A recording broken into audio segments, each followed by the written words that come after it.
فاسألوا أهل الذكر إن كنتم لا تعلمون بالبينات والزبر।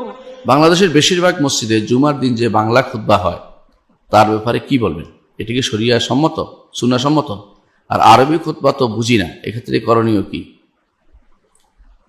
খুতবা কোন ভাষায় হবে এ নিয়ে মতভেদ আছে। ইমাম আবু হানিফা রাহমাতুল্লাহ আলাইহি থেকে বর্ণিত আছে যে তিনি খুতবা যাদেরকে মাদউদের ভাষা, যাদেরকে তিনি দাওয়াত দিচ্ছেন, তাদেরকে খুতবা, তাদের সাথে কথা বলছেন, তাদের ভাষায় হওয়াটাকে তিনি গুরুত্ব দিয়েছেন। তাদের ভাষায় হওয়াটা তিনি গুরুত্ব দিয়েছেন, অর্থাৎ যেই ভাষা বুঝে না ওই ভাষাতে তিনি বলেন নাই, যে যারা বুঝে। যদি যারা উপস্থিতদের বেশিরভাগ আরবি বুঝে তাহলে আরবি দিতেই হবে, আরবি কোনো বিকল্প নেই। আর যদি উপস্থিত বেশিরভাগই আরবি বুঝে না তাহলে যেই ভাষা বুঝে সেই ভাষায় খুতবা হবে। এটা হচ্ছে শাশ্বত নিয়ম, এটা হচ্ছে নিয়ম। তো এই নিয়মটা পরিবর্তন করে যেটা বলা হয়, যেহেতু রসুলের যুগে কেউ কোনোদিন অন্য ভাষায় খুতবা দেয়নি, এটা বলে, এটা দিয়ে দলিল দেয়। আচ্ছা, রসুলের যুগে বাজারে যখন কথা বলতো কি অন্য ভাষায় কথা বলতো? বাজারে কথা তারা এই আরবি ভাষায় বলতো। আরবি ভাষা তো মূল উদ্দেশ্য হওয়া উচিত না। উদ্দেশ্য হওয়া উচিত কি জিনিস যাচ্ছে, কি মেসেজ যাচ্ছে, এটা হওয়া উচিত। মেসেজটা কি যাচ্ছে এটা উদ্দেশ্য হচ্ছে। শরীয়তের মাকাসুদুশ শরিয়া যে বুঝে না তাকে বোঝানো অনেক কঠিন। শরীয়তের একটা উদ্দেশ্য আছে যে কোনো জিনিসের। এখন দেখেন আল্লাহ তাআলা বলছেন, ইয়া আইয়ুহাল্লাযীনা আমানু ইযা নুদিয়া লিস-সালাতি মিন ইয়াউমিল জুমআতি ফাসআউ ইলা যিকরিল্লাহি ওয়া যারুল বাই'। আল্লাহর জিকিরের দিকে দৌড়ে আসো। এই জিকিরটা খুতবা ব্যাখ্যা করা হয়েছে এবং সালাতে ব্যাখ্যা করা হয়, দুটোই হতে পারে। খুতবা যদি হয় জিকির, আল্লাহর জিকিরটা তখনই ফলপ্রসূ হবে যখন কেউ জিকিরটা বুঝে। আর যে ব্যক্তি বুঝে না তাকিয়ে আছে, আর যারা খুতবা দিচ্ছে তারাও ফেরেশতাদের জন্য দিচ্ছে, কারণ ফেরেশতারা বুঝে, আর তো কেউ বুঝছে না, উনি বুঝতেছেন হয়তো, আর ফেরেশতারা কেউ বুঝে না। এই খুতবা কার জন্য দিচ্ছে তিনি? এই খুতবা দিয়ে তিনি কাকে হেদায়েতের পথে নিয়ে যাচ্ছেন? এই খুতবার ইফেক্টিভিটি কতটুকু আছে, কতটুকু কাজে লাগতেছে, এটা দেখতে হবে আমাদেরকে। একটা কথা বলাই যায় যে রাসূলুল্লাহ সাল্লাল্লাহু আলাইহি ওয়াসাল্লাম সাহাবীরা যে যেখানে গেছে সেখানে তো আরবিতে খুতবা দিয়েছে, এটা কথা বলতে পারে। এটা একটা শক্তিশালী যুক্তি আমি মনে করি এটা। কিন্তু সমস্যা হচ্ছে কি জানেন, রাসূলুল্লাহ সাল্লাল্লাহু আলাইহি ওয়াসাল্লাম সাহাবীরা যেখানে গেছেন সেখানে আরবি ভাষাটাকে প্রাধান্য দিয়েছেন। যেখানে গেছেন সেখানে আরবি ভাষা হয়ে গেছে ওই এলাকা। দেখেন মিশরে গেছেন, মিশর আরবি ভাষাভাষী ছিল না, ওই এলাকা পুরোটা আরবি ভাষী হয়ে গেছে। সিরিয়ায় হতে শুরু করে বাইতুল মাকদেস পর্যন্ত এরা ভিন্ন ভাষী ছিল, কিন্তু পুরোটা আরবি ভাষী হয়ে গেছে। কারণ সাহাবায়ে কেরাম যাওয়ার পরে ওই এলাকার মানুষগুলো আরবি ভাষাকে নিজের ভাষা হিসাবে গ্রহণ করে নিয়েছেন। ইরাকের ভাষা আরবি ছিল না, কিন্তু সাহাবায়ে কেরাম যাওয়ার পরে ইরাকের ভাষা আরবি করে নিয়েছেন তারা। এর বাইরে দূরে যেখানে গেছেন সেখানে অনুবাদক ছিল বলে কোনো কোনো বর্ণনায় দেখা যায়। দেখা যায় যে সাহাবায়ে কেরাম যেখানে গেছেন সেখানে অন্য ভাষা শিখতে পারেন নাই বলে তারা দেন নাই, কিন্তু তাই বলে অন্য ভাষা যারা জানে তারা দিতে পারবে না, এটা কিন্তু ঠিক না।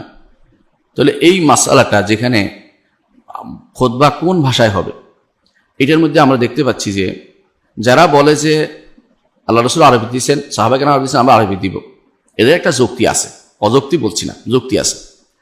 কিন্তু যারা বলে যে খুতবার মূল উদ্দেশ্য হেদায়েতের আলোচনা করা, হেদায়েতের কথা বলা, এটা আসলে, এবং এই খুতবার জন্য বিশুদ্ধ মতে অজুও লাগে না, অজু ফরজ না। হ্যাঁ, তার অজু করা ভালো, পরে অজু করতে পারবে। তবে এই খুতবার জন্য এমনকি কিবলামুখী হওয়া তো নাই, উল্টো দিকে হয়ে খুতবা দেয়। এই খুতবার জন্য কোনো তাকবীরে তাহরিমা নাই, কিছু নেই, সালাত নয়। ওই বর্ণনাটা শুদ্ধ নয় যেখানে বলা হয় যে 2 রাকাত কমানো হয়েছে খুতবার জন্য, এরকম বর্ণনা নেই, কোনো হাদিস দিয়ে আসে নাই। শরীয়তে এমনিতেই যখন জুমা পড়া হয়েছে 2 রাকাত করা হয়েছে, এটাই নিয়ম। 2 রাকাতে পড়া হয়েছে, কখনো 2 রাকাত খুতবার জন্য 2 রাকাত কমানো হয়েছে, এটা নয়। আর এই খুতবা এতই গুরুত্বপূর্ণ যে রাসূলুল্লাহ সাল্লাল্লাহু আলাইহি ওয়াসাল্লাম খুতবা শুনতে তাদেরকে বাধ্য করতেন, কথা বলতে নিষেধ করতেন। এই সময় কথা বলতে বললেন যে কথা বললে বলতেন যে ফাকাদ লাগা, বেহুদা কাম করেছে। কেন? খুতবাটা যেন শোনে, উদ্দেশ্য এটাই। চুপ করে শুয়ে থাকেন, বসে থাকা না। চুপ করে বসে থাকলে ঘুমও আসবে এবং বেশিরভাগ সময়ই তার ভিন্ন চিন্তা আসবে। আর যখন খুতবা শুনবে, বুঝবে, তখন তার মধ্যে অন্য চিন্তা আসবে না। তো এই দৃষ্টিকোণ থেকে যারা বলেছেন যে আরবি হতে হবে তাদের কথার যৌক্তিকতা আছে। যারা বললেন যে অন্য ভাষায়, যে ভাষায় যারা ইয়ারা আছে তাদেরও যৌক্তিকতা আছে, এতে কোনো সন্দেহ নেই। যদি আরবি বুঝে আরবি দিতে হবে, যদি আরবি না বুঝে এখানে হচ্ছে যত সমস্যা, চেষ্টা করতে হবে আরবি বোঝানোর জন্য, আরবি ভাষাটা সার্বজনীন করার জন্য। মুসলিমদের আরবি ভাষা হবে সার্বজনীন। যদি এটা সম্ভব না হয়, এবং এটা একদিনে সম্ভব নয়, যে বহুদিন লাগবে, এর আগ পর্যন্ত অন্য ভাষায় খুতবা দেওয়াতে কোনো নিষেধাজ্ঞা আমরা দেখি না। যেহেতু এটা ইমামদের বক্তব্য আছে, তারা এটাকে বিশেষ করে আবু হানিফা রহমতুল্লাহ আলাইহি তিনি যেখানে অন্য ভাষায় যেখানে সালাত আদায় করার অনুমতি তিনি দিয়েছেন, যদিও এটা থেকে রুজু করার মত আছে তারপরেও দেখা যাচ্ছে তিনি সবসময় মাকাসিদ সেক্ষেত্রে গুরুত্ব দিয়েছেন। শরীয়তের মূল উদ্দেশ্য কি সেটা দেখেছেন। সাধারণত মানুষ মসজিদে একত্র হয় না।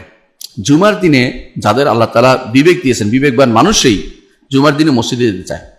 সেই দিন যদি তাদেরকে হেদায়েতের বাণী না শোনানো যায়, তাদেরকে যদি আরবিতে কিছু বলে ঘুম পাড়ানোর ব্যবস্থা করা হয়, আর কিছু মানুষ ফেরেশতাদেরকে বক্তব্য দিয়ে চলে যায়, তাহলে এটা দুর্ভাগ্য ছাড়া কিছুই হতে পারে না। এই জন্য মনে করি আমরা যে খুতবা অবশ্যই যে যারা উপস্থিত আছে তাদের ভাষা অনুসারে হবে, অর্থাৎ মুক্তদিদের ভাষা অনুসারে, মুসল্লিদের ভাষা অনুসারে হবে, এটা হওয়া উচিত। তবে যিনি খুতবা দিবেন তার উচিত হবে খুতবার আরকানগুলোকে ঠিক রাখা। হামদ থাকবে, সালাত থাকবে আরবিতে, বা থাকবে বাধ্যতামূলক আরবিতে হোক, আর অন্য ভাষা হতে পারে, কোনো সমস্যা নেই।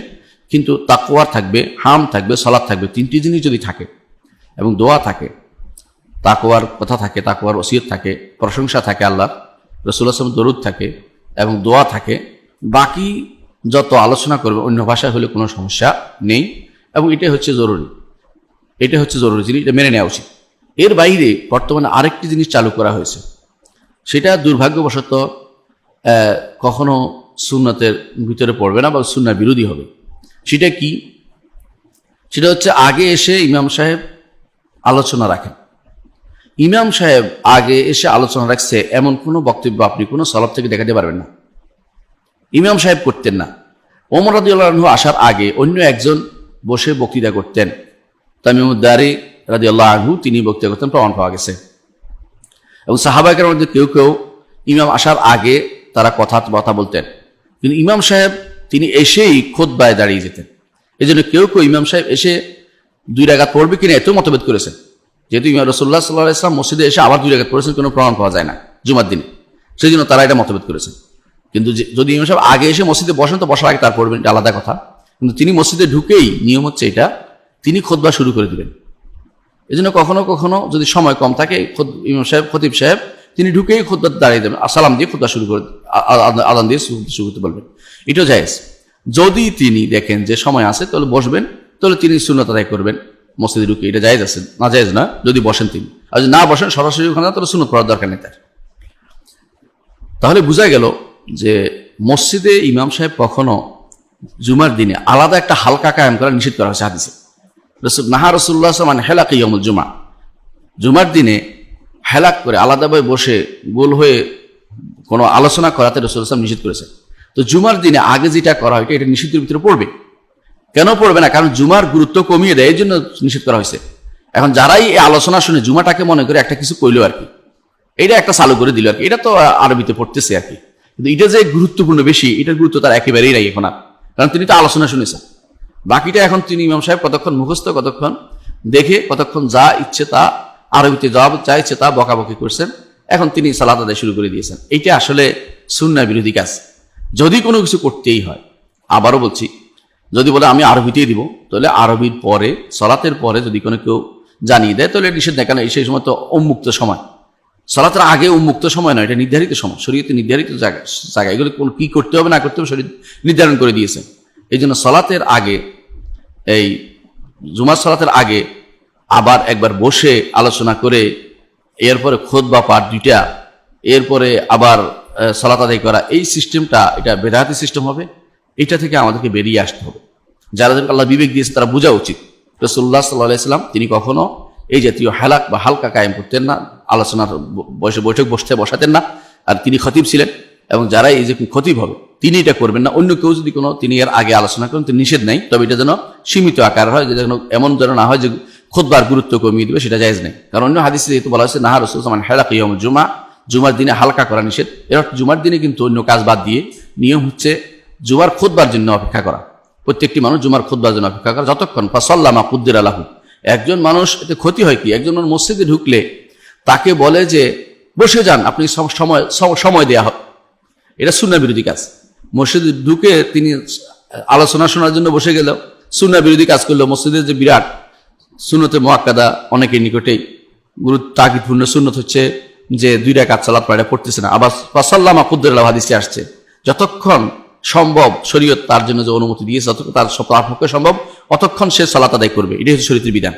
একজন মানুষ যত আগে আসবে এবং সালাত পড়তেই থাকবে, 2 রাকাত পড়বে মসজিদে ঢুকার, এরপরে যতক্ষণ 2 রাকাত করে যতক্ষণ নিচে পড়তে পারবে, সেটা কোনো নিষেধ নাই। এটা হচ্ছে সাল্লামা কুদ্দির আলাহু। এর আগে জুমার আগে কোনো সালাত নাই, কথা ঠিক না, সালাত আছে, তবে নির্ধারণ করে কাবলা জুমা নাই। 2 রাকাত প্রথমে আছে মসজিদ ঢুকার, তারপরে যতক্ষণ ইচ্ছা ততক্ষণ পড়তে পারবে, কোনো সমস্যা নেই। 2 রাকাত করে অনেকক্ষণ পড়তে থাকলো। যে ব্যক্তি আলোচনা শুরু করে দিল তখন তার সালাতটা বন্ধ হয়ে গেল। তাহলে আপনার এই আলোচনার কারণে অনেক মানুষ সালাত থেকে বঞ্চিত হলেন। এই জন্য এই জাতীয় আলোচনা অনেকগুলো সুন্নত পরিত্যাগের কারণ হয়ে যায়। এটাকে আমাদের খেয়াল রাখতে হবে, কারণ এই দিন আর সুন্নতগুলো এখানে প্রতিপালিত না হলে আর প্রতিপালন করা যায় না। এখানে অনেক সময় আগে এসে কেউ কোরআন পড়তে চায়, কেউ সূরা কাহাফ পড়তে চায়, কেউ দুরুদ পড়তে চায়, কেউ সালাত পড়তে চায়, কোনোটাই করতে পারছে না, শুধুমাত্র এই কারণে যে একটা অতিরিক্ত জিনিস এখানে ঢুকিয়ে দেওয়া হচ্ছে। সেটা হচ্ছে যে জুমার আজানের আগেই, দ্বিতীয় আজানের আগেই এখানে আলোচনা একটা তৈরি করে দেওয়া, যার কারণে অনেকগুলো সুন্নত বাদ পড়ে যাচ্ছে এবং সুন্নাহ বিরোধী কাজ হচ্ছে হালকা তৈরি করা হচ্ছে। এই জন্য এগুলো থেকে দূরে থাকতে হবে, বরং যত আলোচনা সব খুতবার ভিতরে করবেন। তবে যারা সংক্ষেপে করতে পারেন সংক্ষেপে করবেন, খুতবা যেন সালাতের চেয়ে সংক্ষিপ্ত হয়। এইটা কখনো কখনো আমরা লম্বা করি, কেন করি? কারণ আমাদের আর সুযোগ থাকে না আলোচনা, এদেরকে আর পাওয়ার সুযোগ নেই, এই জন্য আমরা আলোচনা লম্বা করি। খুতবাটা আমরা চেষ্টা করি এরপরে যে আমরা যেন খুতবা যেমন লম্বা করি তেমনি সালাতটাও লম্বা করতে চেষ্টা করি। এই জন্য আমরা যে সমস্ত হাদিসে যেটা আসছে, যে সমস্ত লম্বা সূরা আসছে, এগুলি আমরা পড়ি, যাতে করে অন্তত সর্বশেষ বলতে পারি লাস্ট ভলিউম পর্যন্ত আমরা সুন্নাহ আদায় করার চেষ্টা করি। তো এই হিসাবে আমরা মনে করি যে জুমার দিনে খুতবা আরবিতে হতে হবে, এটা কোনো বাধ্যবাধকতার নিয়ম নেই। যদি কেউ দেয় তারটা নাজায়েজ আমরা বলছি না, তবে এটার দ্বারা ইফেক্টিভিটি নেই, সমাজে উপকার হবে, যে খুতবার যে মূল উদ্দেশ্য সেটা সাধিত হচ্ছে না। শুধু জিকির, যে স্মরণ করা, জিকির অর্থ আল্লাহর জিকির করা, আল্লাহ জিকির তো হচ্ছে, বাংলায় বললেও হবে। আল্লাহর জিকিরটা উদ্দেশ্য যদি হয় তাহলে সেটা আরবিতেই করতে হবে, জরুরি নয়। আরবি জিকির হচ্ছে যেগুলো সালাতের ভিতরে আসছে বাধ্যতামূলক জিকির, যেগুলো দোয়ার মধ্যে আসছে এগুলো বাধ্যতামূলক আরবি জিকির। এর বাইরে বাংলা জিকির আছে, বাংলা জিকির তো মানুষ স্মরণ করতে, আল্লাহর কথা স্মরণ করে মানুষ যদি কোনো ভাষাই হোক সেটা, এতে কোনো সমস্যা নেই। সেই জন্য আরবিতে দেওয়া বাধ্যতামূলক নয়, বাংলা দিতে পারবে, বাংলা দেওয়াও বাধ্যতামূলক নয়। যেই ভাষায় মাদউরা বুঝে, অর্থাৎ যাদেরকে আহ্বান জানাচ্ছেন মুক্তাদিরা বুঝে, সেই ভাষায় হওয়াটা হচ্ছে জরুরি। সেটা এই জন্য তারা বুঝার জন্য, এবং তারা যদি আরবি জানে সেটা হচ্ছে আর সমস্যা থেকে মুক্তির বড় পথ হচ্ছে আরবি জানাটা। যদি না জানতে পারে তাহলে যেই ভাষায় তারা বুঝে সেই ভাষায় খুতবা দিবেন। এটা শরিয়া বিরোধী নয় এবং এটা সুন্নাহ বিরোধী নয়, এটা ফাহওয়ান নাস বলা হয়, এটা মাকাসুদ শরিয়া বলা হয়। শরীয়তের চাহিদাটা, শরীয়ত এটা চায়, শরীয়ত চায় খুতবার উদ্দেশ্য এটাই জনগণকে করা, দিক নির্দেশনা দেয়া, এবং সেই দিক নির্দেশনা বিভিন্ন বিষয়ভিত্তিক হবে, আলোচনা উপকৃত হবে এবং যেগুলি কোরআন সুন্নাহ মোতাবেক হবে। এর বাইরে যেগুলো চালু করা হয়েছে সবই বেদাত, এ থেকে আমাদের দূরে থাকতে হবে।